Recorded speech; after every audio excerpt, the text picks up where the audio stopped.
Hello दोस्तों, examination classes में आपका स्वागत है। आज मैं आप लोगों के लिए जूनियर असिस्टेंट मेंस का यूथ कंपटीशन वाला प्रैक्टिस सेट दोस्तों जो मैं डिस्कस कर रहा हूं उसका पार्ट नंबर 4 लेके उपस्थित हूँ। हाँ दोस्तों, आज का टॉपिक है कंप्यूटर एवं सूचना प्रौद्योगिकी जो 66 क्वेश्चन से स्टार्ट होता है। आइए दोस्तों, पहला क्वेश्चन को पहले स्टार्ट करते हैं। विच of the following is the processing unit of the computer. निम्नलिखित में से कंप्यूटर के प्रोसेसिंग यूनिट कौन सी है? सीपीयू, मेमोरी, ग्राफिक कार्ड की मदरबोर्ड। दोस्तों इसका पहला ही ऑप्शन सही है, सीपीयू। सीपीयू का सबसे पहले फुल फॉर्म लिख लीजिए दोस्तों, सेंट्रल प्रोसेसिंग यूनिट।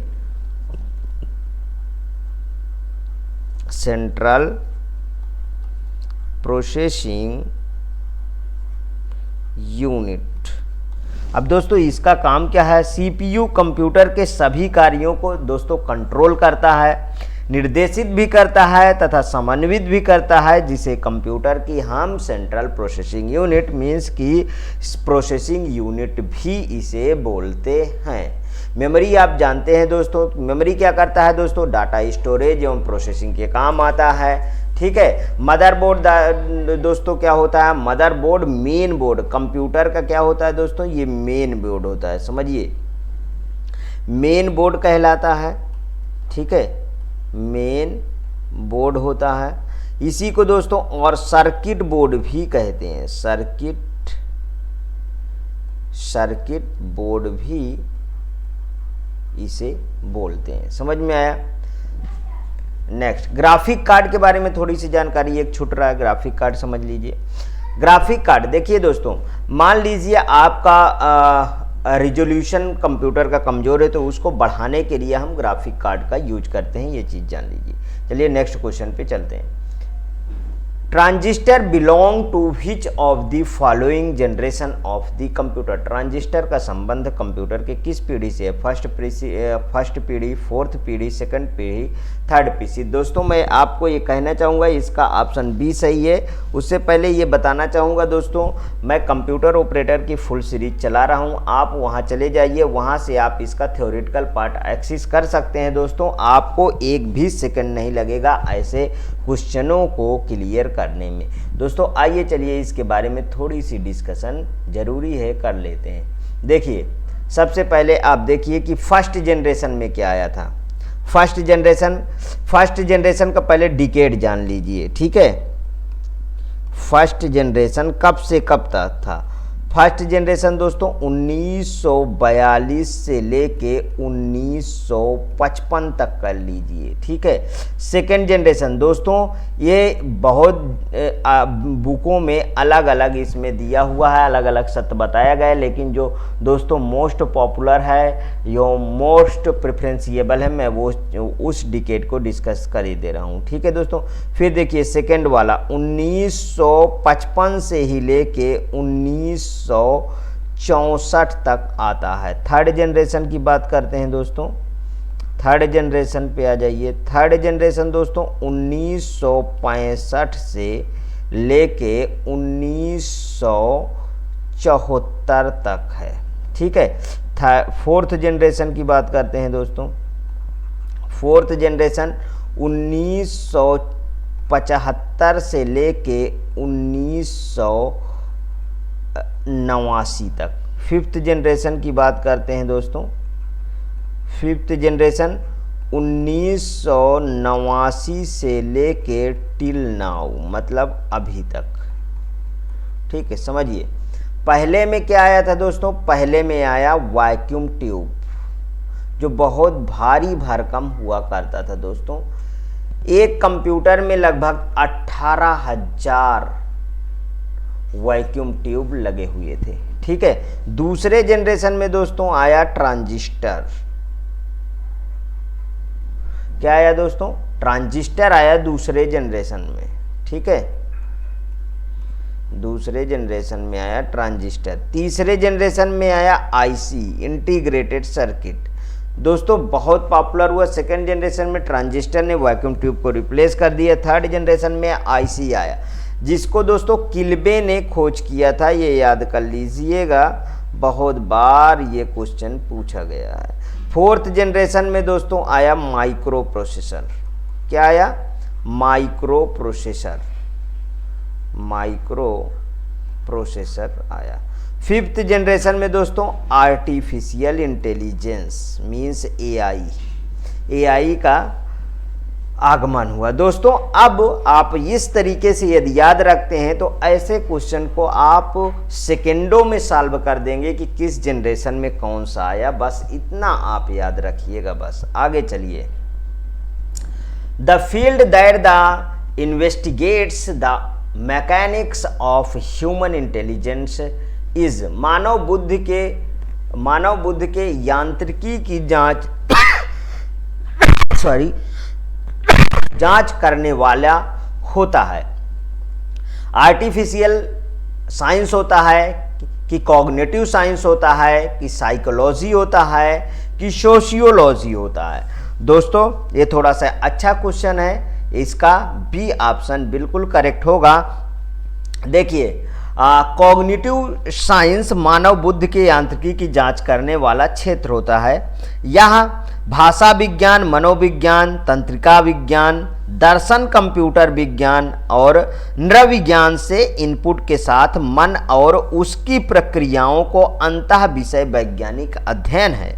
संज्ञानात्मक वैज्ञानिक मीन्स की कॉग्निटिव साइंस बुद्धि और व्यवहार का अध्ययन करते हैं, इस पर ध्यान केंद्रित करते हुए कि कैसे तंत्रिका तंत्र सूचना का प्रतिनिधित्व, प्रक्रिया और परिवर्तन करते हैं। दोस्तों तो कॉग्निटिव साइंस बिल्कुल इसका करेक्ट आंसर होगा। Next, another name for lazy learning algorithm is, lazy learning algorithm का दूसरा नाम क्या है? क्या के नियरेस्ट नेबर है, रिग्रेशन है, क्लासिफिकेशन है कि न्यूरल नेटवर्क है? बताइए कौन सा सही है? दोस्तों इसका पहला ही ऑप्शन सही है, के नियरेस्ट नेबर सही है।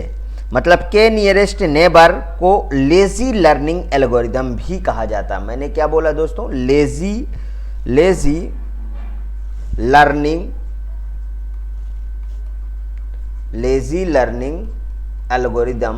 एल्गोरिदम भी कहा जाता है, क्योंकि जब हम इस एल्गोरिदम का प्रशिक्षण डेटा की आपूर्ति करते हैं तो एल्गोरिदम खुद को बिल्कुल भी प्रशिक्षित नहीं करता है, ध्यान रखिएगा। नेक्स्ट क्वेश्चन पे आ जाइए। डैश में लेजर तकनीकी, लेजर टेक्नोलॉजी का प्रयोग नहीं किया जाता है। बारकोड रीडिंग में, कटिंग और ड्रिलिंग में, माइक्रोवेव ओवन में कि फिजियोथेरेपी में? बताइए किस में? माइक्रोवेव ओवन में लेज़र तकनीकी, लेज़र टेक्नोलॉजी का प्रयोग नहीं किया जाता है। मीन्स कि दोस्तों इसका सी ऑप्शन बिल्कुल करेक्ट है। और इसमें देखिए बारकोड रीडिंग किया जाता है। दोस्तों बारकोड रीडिंग कौन? OCR barcode read. देखिए इसमें कौन कौन से क्वेश्चन इस तरीके के पूछे जाते हैं इससे रिलेटेड, आज थोड़ा समझिए।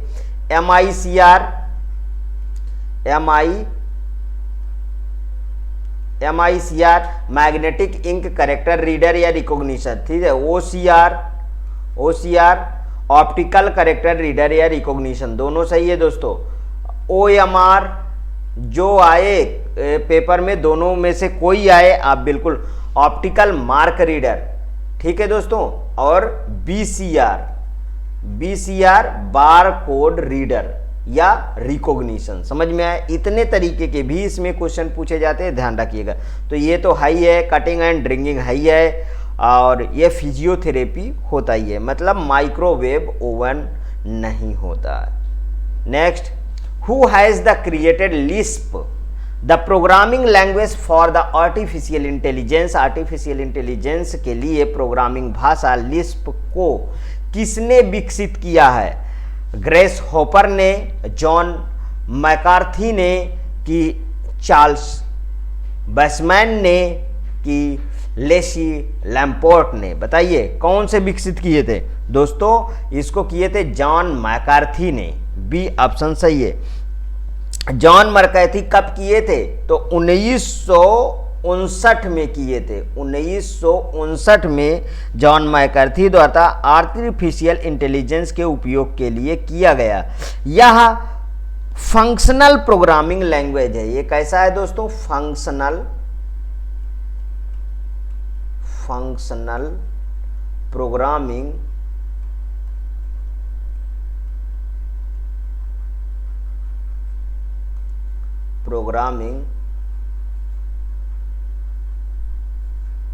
लैंग्वेज है। ठीक है, इसका उपयोग सांख्यिकीय डाटा के प्रोसेसिंग के लिए किया जाता है। Next question, in computer terminology what is the full form of IDN? Computer शब्दावली में आईडीएन का पूर्ण रूप क्या है? इंटरनल डिजिटल नेटवर्क्स है, इंटरनेशनलाइज्ड डोमेन नेम है, इंटरट्विज डिस्क नेटवर्क है कि इनपुट डिस्ट्रीब्यूटेड नेटवर्क है? बताइए, आईडीएन कौन सा इसका सही है दोस्तों? इंटरनेशनलाइज्ड डोमेन नेम है ये। आईडीएन क्या है? आईडीएन का फुल फॉर्म पूछा है, इंटरनेशनलाइज्ड डोमेन नेम होता है, इसी को बोलते हैं दोस्तों आईडीएन। क्या बोलते हैं? आईडीएन बोलते हैं। आईडीएन, अब ये इसका काम क्या है? जो पारंपरिक वर्गों के अलावा अन्य वर्गों द्वारा दर्शाए जाते हैं अनुप्रयोगों में डोमेन नामों को अंतरराष्ट्रीय, मतलब आईडीएनए गैर आस्काई वर्णों वाले अंतरराष्ट्रीय डोमेन नामों को संभालने के लिए 2003 में परिभाषित किया गया है। अब ये गैर आस्काई कोड को संभालने के लिए आस्काई कोड क्या होता है इसको थोड़ा समझ लेते हैं। ASCII, इसका फुल फॉर्म लिख लीजिए, बार बार पूछा गया है, American standard code for information interchange. तो यहां मैं लिख देता हूं अमेरिकन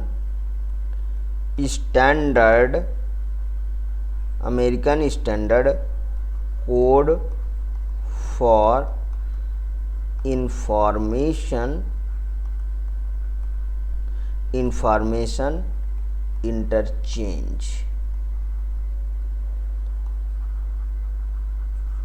इंटरचेंज कोड। ठीक है, देखिए ये दोस्तों हर एक लैंग्वेज मतलब जो वर्ड होते हैं उनका एक कोड प्रोवाइड करता है और वो कोड जो है बाइनरी में कन्वर्ट होते हैं, उसके बाद जो है जो मशीन होती है वो प्रोसेसिंग करती है। जैसे यहाँ पे समझ लीजिए, कैपिटल ए का कोड कितना है दोस्तों? 65 है। कैपिटल बी का कोड कितना है? 66 है। ऐसे करके कैपिटल जेड का कोड होता है 90। उसी तरीके स्मॉल ए का कोड 97 होता है, स्मॉल बी का कोड होता है 98। ऐसे कर करके स्मॉल जेड का कोड होता है 122। ठीक है, समझ में आया दोस्तों? हर एक का एक कोड प्रोवाइड होता है, फिर उसके बाद इसको बाइनरी में कन्वर्ट किया जाता है। जैसे यहाँ पे देखिए दोस्तों, ये यहाँ पे जैसे 65 का यदि बाइनरी मुझे निकालना है तो 65 का बाइनरी आप जानते हैं, इसको 2 से डिवाइड करते जाओ तो इसका बाइनरी कितना लिखेगा? 10001। एक जीरो कम हो गया क्या? ठीक है, 15 टाइम 0 1 होता है इसका बाइनरी। ठीक है, इस तरीके दोस्तों ये जो है सभी का कोड प्रोवाइड करता है ASCII code. Next, which of the following services allows the internet users to talk across the internet to any PC equipped to receive the call? निम्नलिखित में से कौन सी सेवा इंटरनेट उपयोगकर्ताओं को कॉल प्राप्त करने के लिए सुसज्जित किया भी पीसी से इंटरनेट पर बात करने की अनुमति देता है? आगे देखो, electronic mail, electronic message, internet telephony की इंस्टेंट मैसेजिंग। कौन सा जो है कार्य करता है दोस्तों इसमें? हाँ, इंटरनेट टेलीफोनी दोस्तों, यही सही है। वाइप जिसे बोलते हो, यही ऑप्शन इसका सही है, वाइप। अब ये होता क्या है दोस्तों? वॉइस ओवर इंटरनेट प्रोटोकॉल को इंटरनेट टेलीफोनी भी कहा जाता है। या इंटरनेट के माध्यम से किसी भी पीसी पर बात करने की सुविधा प्रदान करता है जिसमें कॉल करने अथवा रिसीव करने के फीचर उपलब्ध होते हैं। मीन्स कॉल करने के भी होते हैं दोस्तों और रिसीव करने के भी इसमें फीचर होते हैं, ध्यान रखिएगा। Next, what is the shortcut key to open the font dialog box in MS word. बहुत अच्छा दोस्तों, MS वर्ड में फॉन्ट डायलॉग बॉक्स ओपन करने के लिए शॉर्टकट कुंजी क्या है? Alt+F है और Ctrl+D है, Alt+Ctrl+D है कि Ctrl+F है? तो दोस्तों इसका बी ऑप्शन बिल्कुल करेक्ट है, Ctrl+D है। Ctrl+D से क्या होता है दोस्तों?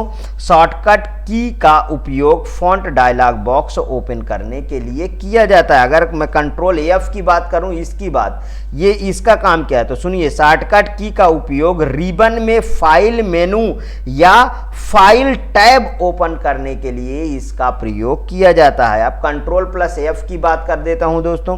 शॉर्टकट की का उपयोग फाइंड डायलॉग ओपन करने के लिए किया जाता है। फाइंड डायलॉग बॉक्स, ध्यान रखिएगा, फाइंड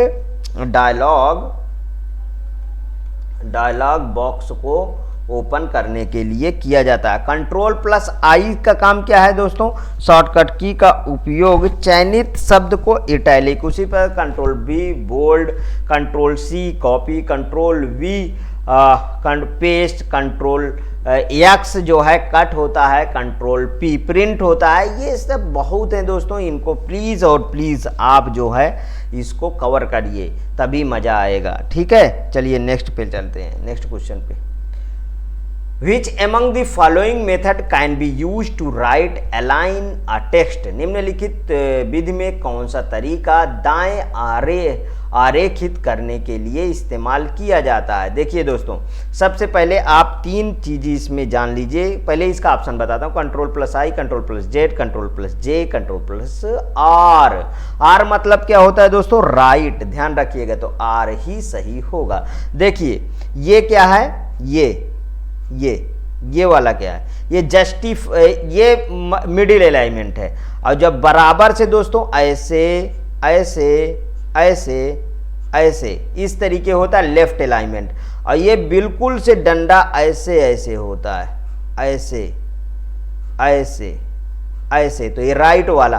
और सेम टू सेम एक बराबर में यहीं तक आएगा, यहाँ तक आएगा और यहाँ तक आएगा। ये दोस्तों होता है जस्टिफाई। और ये होता कैसे? CTRL+J, justify. ठीक है, ये होता है CTRL+R,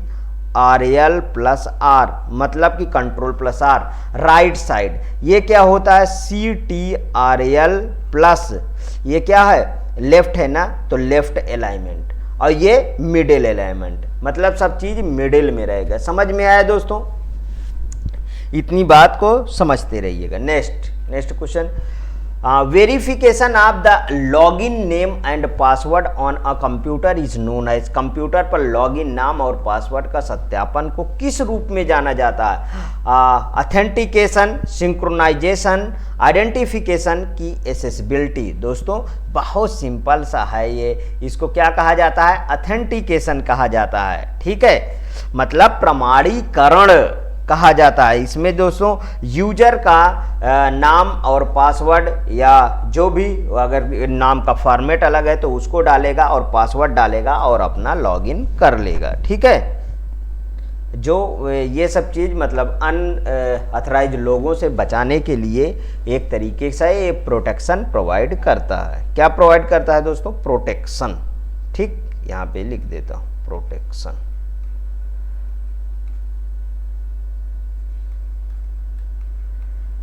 ठीक, next question, which of the following is an example of spreadsheet? निम्नलिखित में से कौन सा स्प्रेडशीट का एक उदाहरण है? Microsoft Excel, Microsoft Outlook, Microsoft PowerPoint, Microsoft Word. बताइए कौन सा सही है? तो ऊपर ही है स्प्रेडशीट का माइक्रोसॉफ्ट एक्सेल। अब देखिए दोस्तों, ये सब जितने भी इसमें आपको मिले हैं ये सब MS ऑफिस सूट के अंदर होते हैं। MS ऑफिस सूट होता है, उसके ये सब पार्ट होते हैं। उसमें से एक और पार्ट है दोस्तों MS एक्सेस है। ठीक है, जो इसमें नहीं लिखा है, ये किस लिए होता है दोस्तों? ये डाटाबेस के लिए होता है। ठीक है, देखिए MS Word, MS Access, MS PowerPoint, MS Excel, MS Outlook, इतने सब होते हैं MS सूट के अंदर। Next, who invented email, email का आविष्कार किसने किया है? टिम बर्नर्स ली ने किया है, जेम्स गोसलिंग ने किया है, विंटन सर्फ ने किया है कि VA शिवा यदुरई ने किया है? बताइए कौन किया है ईमेल की खोज? तो ईमेल की खोज दोस्तों, ईमेल की खोज आविष्कार पूछे हैं तो दोस्तों ये VA शिवा यदुरई ने किया है। ईमेल की खोज के मूल रूप से अमेरिका में रहने वाले भारतीय शिवा यदुरई ने किया था। जब उन्होंने आविष्कार किया था तब वे केवल कितने वर्ष के थे दोस्तों? 14 वर्ष के थे। ध्यान रखिएगा, कितने वर्ष के थे? 14 वर्ष के थे। शिवा का जन्म मुंबई महाराष्ट्र में तमिल परिवार में हुआ। 1982 में अमेरिकी सरकार ने उन्हें ईमेल सिस्टम के जनक के तौर पे मान्यता दी और ईमेल पे कॉपीराइट प्रदान किया।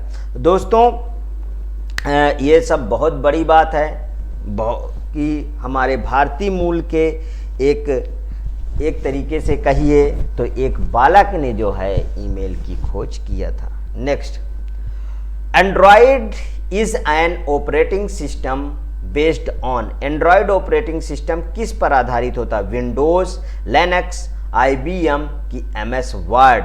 दोस्तों किस पे आधारित होता है? ये तो बहुत सिंपल सा आपके सामने क्वेश्चन खुल के आया है, वो होता है दोस्तों लाइनक्स पे। एंड्रॉयड ऑपरेटिंग सिस्टम किस पे आधारित होता है? लाइनक्स पे होता है। ठीक, इसका फुल फॉर्म लिख लीजिए, IBM का international business machine,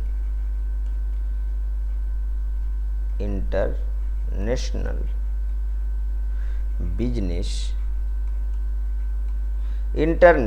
business machine होता है दोस्तों। ठीक है, MS वर्ड के अंदर कौन कौन से आते हैं इसको लिख लीजिए। MS वर्ड के अंदर MS वर्ड किसके अंदर आता है? तो ये आता है दोस्तों MS ऑफिस के अंतर्गत, MS ऑफिस सूट के अंतर्गत। ठीक है, ये आता है। अब देखिए MS ऑफिस सूट के अंतर्गत और कौन कौन से आते हैं? तो वो आते हैं दोस्तों MS वर्ड हुआ, MS पावर पॉइंट हुआ, MS एक्सेल हुआ, MS आउटलुक हुआ, MS एक्सेस हुआ जो डाटाबेस के लिए यूज होता है, और हाँ ठीक है, इतने सब आते हैं। चलिए नेक्स्ट क्वेश्चन पे चलते हैं। Which of the following is the basic function of computer? निम्नलिखित में से कंप्यूटर का मूल कार्य क्या है? इनपुट, स्टोरेज, प्रोसेसिंग की ऑल ऑफ दीज? तो दोस्तों इसका ऑप्शन ऑल ऑफ दीज होगा। ठीक है, ये सब होते हैं। अगर आप CPU का डायग्राम आप बनाते हैं तो आप ऐसे बनाते हो, ऐसे देखिए, ये क्या है? ये है हमारे पास, यहाँ पे क्या होता है? ALU होता है। ठीक है, ये CPU। ठीक है, ALU, CU और मेमोरी यूनिट।